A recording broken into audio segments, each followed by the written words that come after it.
3 years after my husband left me for my best friend, they knocked on my door. Not separately, together, standing on my porch at 7:30 on a Tuesday evening in March. The same month I had found out. 3 years later, same month, my porch. I stood at my door and looked at them through the glass.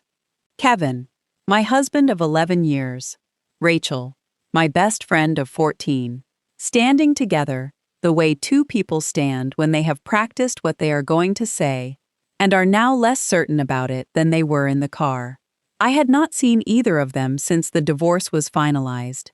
I had not spoken to either of them since the afternoon my life split into before and after.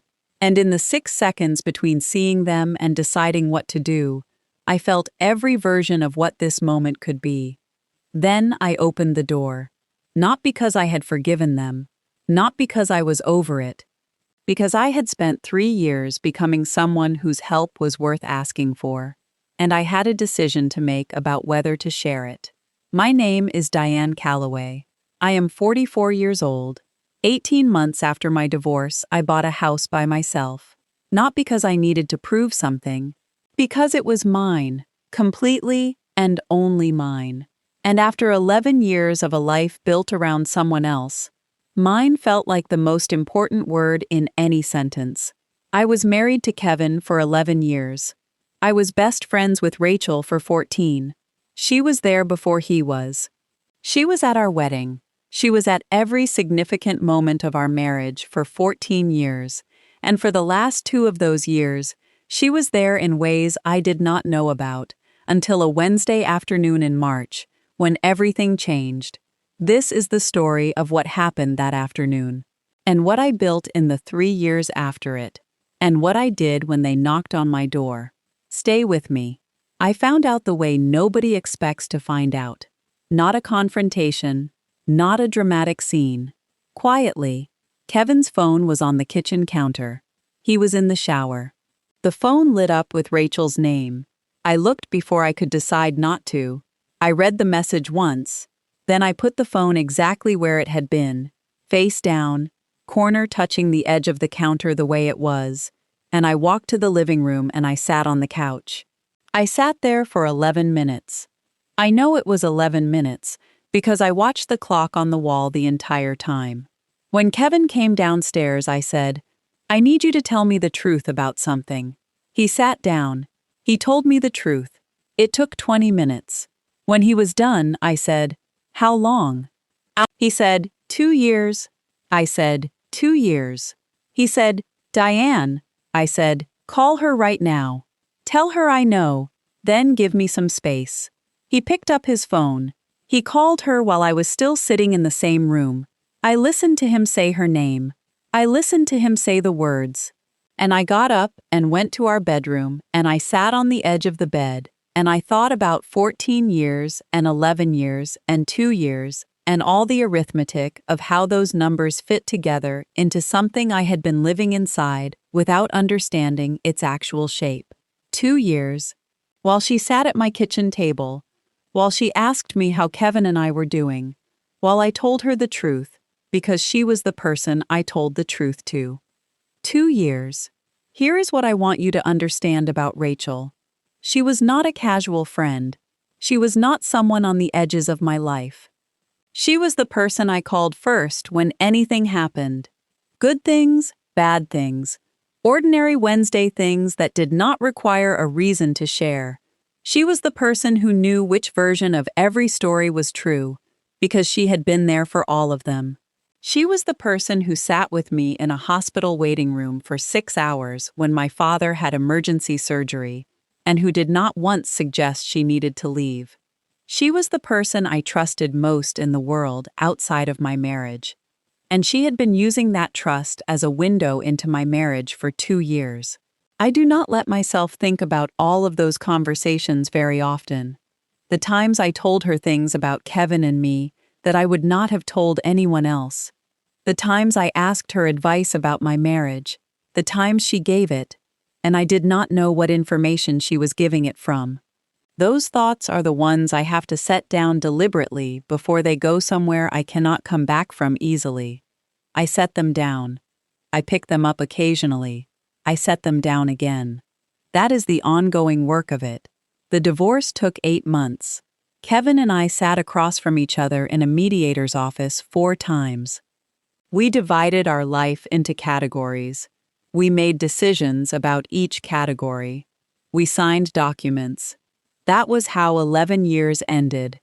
Not because I was not angry. I was angry in a way I had no previous frame for. But I had made a decision very early, in those first weeks, sitting on the edge of our bed looking at the wall. Anger is a fuel, and I was going to use it carefully. I was not going to spend it on arguments I could not win. I was not going to spend it on confrontations that would cost me more than they cost anyone else. I was going to spend it on building something.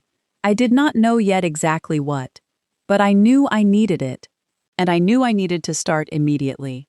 3 months after the divorce was finalized, I enrolled in a business certificate program at the local university. I had a background in interior design that I had always treated as something adjacent to my real life, rather than the center of it. Kevin had a good salary. We were comfortable. I had not felt the urgency to build something entirely my own. The divorce clarified the urgency considerably. I started taking design clients seriously for the first time, not as a side interest, as a deliberate professional pursuit. I found a business mentor through a women's entrepreneurship network. Her name was Carol. She was 20 years ahead of me professionally and had no patience for the stories I told myself about what I was capable of. She said to me once, 8 months in, "You have been treating your talent like a guest room, something you offer other people occasionally. It is time to move into it yourself." I moved into it. Within 18 months, I had a client list that required me to hire an assistant. Within 2 years, I had a small firm with 3 employees and a reputation in Asheville for exactly the kind of work I had always been best at, but had never fully committed to. I bought my house. I built my garden. I built a life that fit the person I actually was. And then on a Tuesday evening in March, exactly 3 years after I found that text message on Kevin's phone, they knocked on my door. But wait, because what they asked me when I let them in was not what I expected.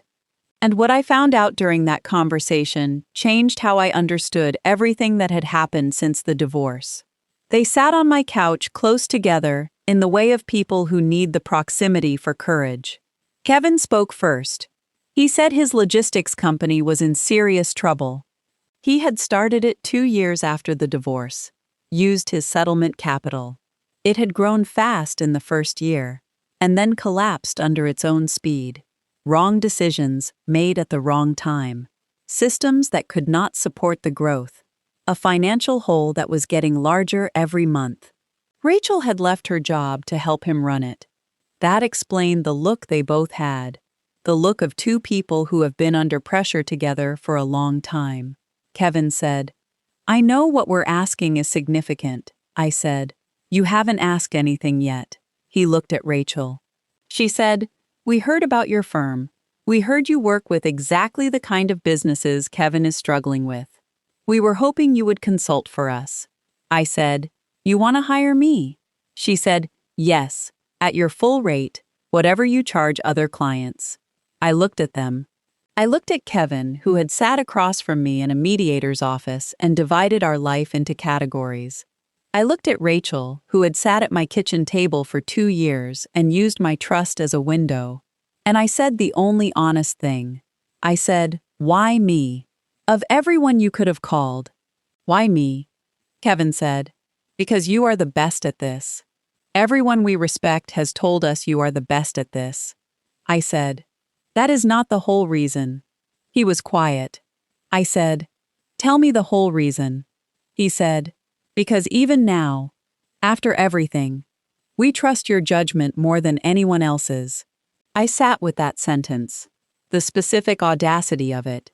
2 people who had used my trust as a resource coming back 3 years later to tell me they trusted mine. I said, "I need a week." They said, "Of course." They left. I sat in my living room alone, and I thought about what my mentor Carol had said to me once. She said, "There are two kinds of decisions: decisions made from pain, and decisions made from position. A decision made from pain feels powerful in the moment and costs you later. A decision made from position feels quiet in the moment and pays you later. Always know which one you are making."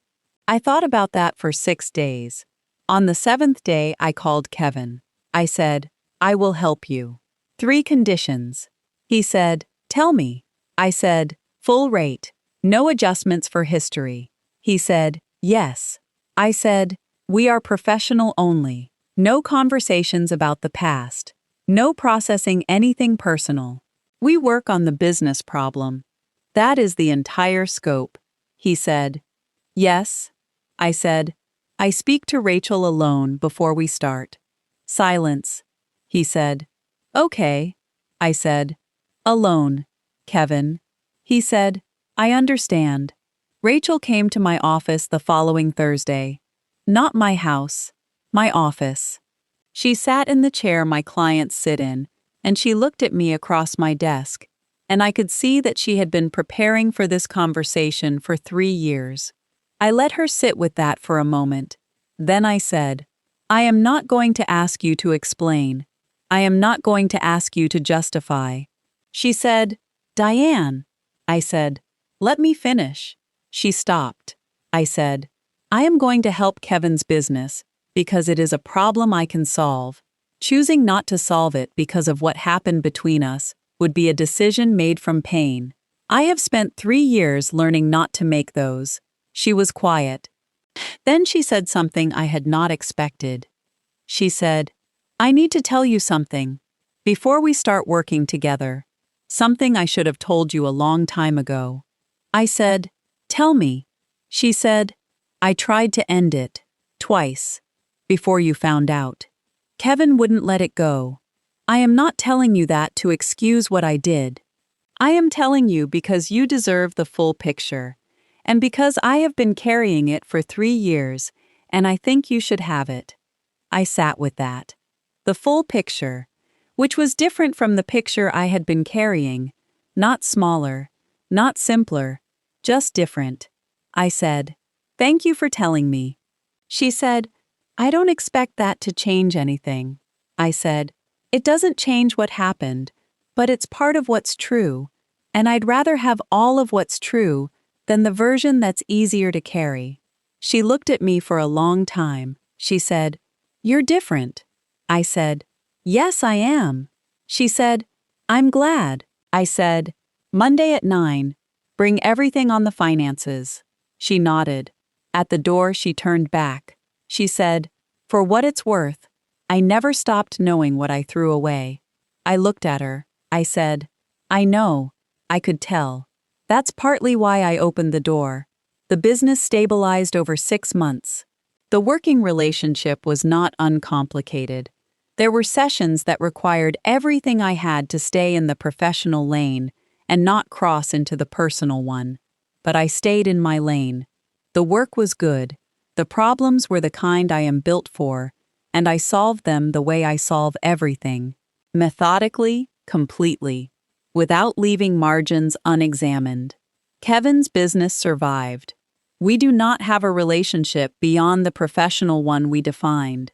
When the work ended, we returned to our separate lives. That was appropriate and right. Rachel and I have exchanged a few emails since. Brief, careful, not warm and not cold. The emails of 2 people who shared 14 years and are still figuring out what language exists for what remains of that. I do not know yet what that language will be.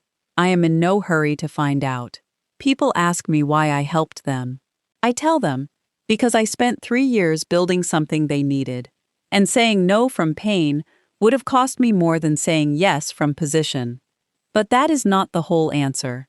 The whole answer is this. I loved my husband for 11 years. I loved my best friend for 14. They both failed me in the same season. And I had to figure out what to do with a life that had been built around 2 people who were no longer in it the way they had been. What I did was move into my own life. Completely. The way Carol told me to. And when they knocked on my door 3 years later, I was standing in something I had built entirely by myself. That is the part that mattered, not the decision I made when I opened the door. The 3 years that made the decision possible.